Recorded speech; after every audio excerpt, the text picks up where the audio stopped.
Well, g'day flatties and globe defenders. This is Critical Think from Down Under. Yesterday, JTolan Media1 put out this load of bollocks about measuring the solar distance. I haven't had a chance to analyse the solar distance measurement, but hopefully I'll get a chance to go over it another time. But one particular piece in this video caught my immediate attention, and this is such a bad piece of misinformation and miscalculation that I feel like I should at least point this one out to begin with. Let's hear it. Is the flat Earth predicts the direction to the sun correctly, whereas the globe does not. Yep, that's not right. That's a load of bollocks. This guy calls himself an engineer, but he's a disgrace to the engineering profession. To publish such a piece of blatant misinformation would be a violation of the professional ethics of the engineering profession. Anyway, I'm going to correct that, but first, I know it's a load of bollocks because I've done calculations like this before. For example, Thailand at the equinox in September, and the green arrow is the direction that the sun is observed in a westward direction. The orange is where the sun should be observed on the flat Earth, and of course they don't match. And then there's the one of September in Australia, September the 1st. The orange line is the line that the sun is observed in, and the flat Earth prediction is this green line here. And as you can see, there's nothing like the correct direction there for the flat Earth. So this is a load of bollocks that the flat Earth sun is in the correct direction. Now, let's see, how did he get this so wrong? Well, he's gone to time and date and worked out the subsolar point. Now, flatties should be prohibited from using Google Earth and time and date and that, but anyway, these are globe tools. JTolan Media1 has pulled up time and date, and we've got the sun there in the middle of the Atlantic, to the left of Dakar and to the north of the easternmost point of South America. Now, it all depends on the time of day when you're using time and date, and in my previous video I did on this, I made a mistake with the time of day as well. The time of day that I wanted to work with was just after sunrise at 6:14.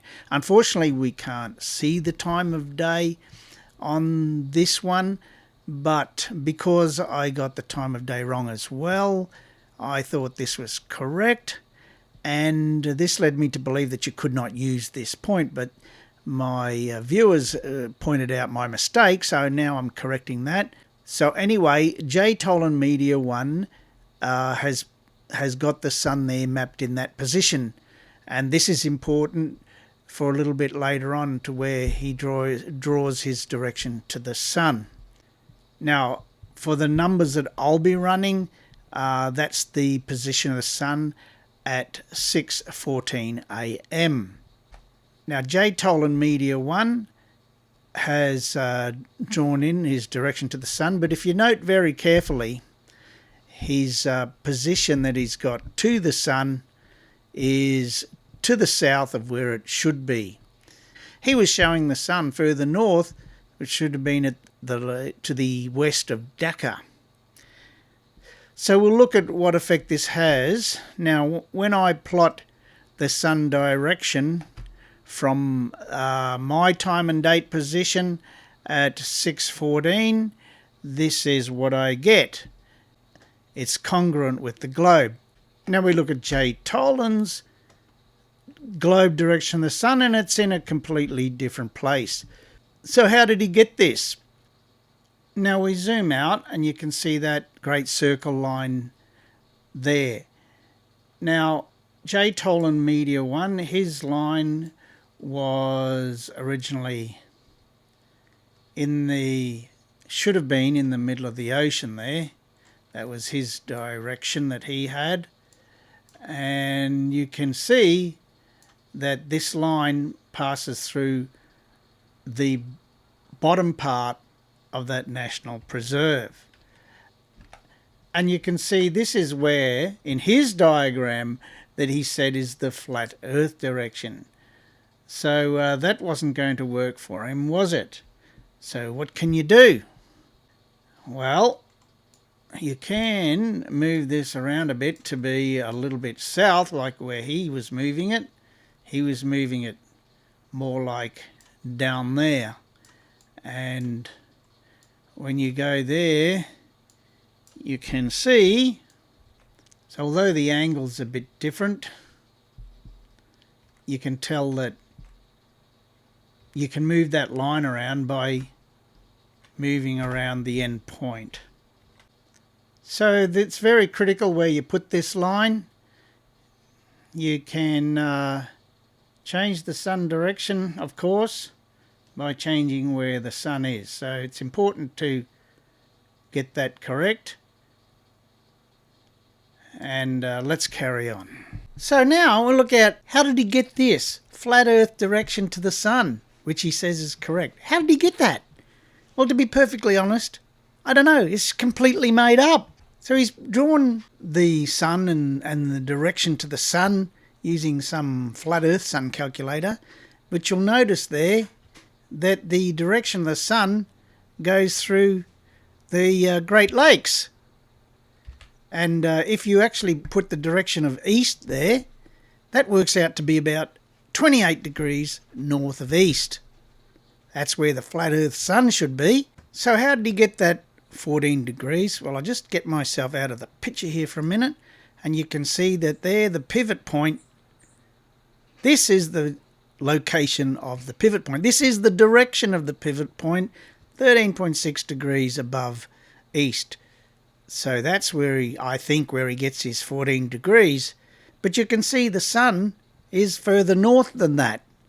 So that's not the position of the sun. So I've based all my calculations on the time of about 14 minutes past the hour, which is about here. Now, using his diagram and the fact that he's got this is about 2.5 degrees here, I've worked out that on his photos at the time of the day that I've done my calculations there, the sun is approximately 17 degrees to the north of east. So there, right there, 17 degrees line. Now looking up SunCalc, if you see here, SunCalc at the time of day at 14 minutes past the hour, is said the azimuth is at approximately 73 degrees, which is of course 17 degrees above the direction of east. Funny about that. Here's my corrected diagram. So this here was claimed to be the globe direction to the sun, but it's fudged. It's fudged first by moving it around, and then secondly by using the subsolar point as the position where the sun is. That's absolutely bonkers. Then there's this flat Earth direction to the sun, which he says is correct, but I've labelled that incorrect now because the direction to the sun was 17 degrees, not 14 degrees. And second, the flat Earth direction to the sun is at 28 degrees, which is up here. And now I've drawn this green arrow, which is the predicted direction of the sun according to the globe and the direction that the sun was observed in JTolan Media1's own photographs. So, according to all the evidence, the globe direction is correct, the flat Earth direction is incorrect. So that's why I say this here is a load of bollocks. Now, unfortunately, a lot of flat earthers will only watch JTolan Media1's presentation and they won't see this. So make sure as many flat earthers as possible get to see this, because this kind of bollocks is going to live on forever if we don't squash it. I mean, it's just plain absurdly false. And that's all the flatties will see. Oh, look, JTolan Media said this. No, it's wrong. It's false. It's bollocks. Thank you. We'll see you again.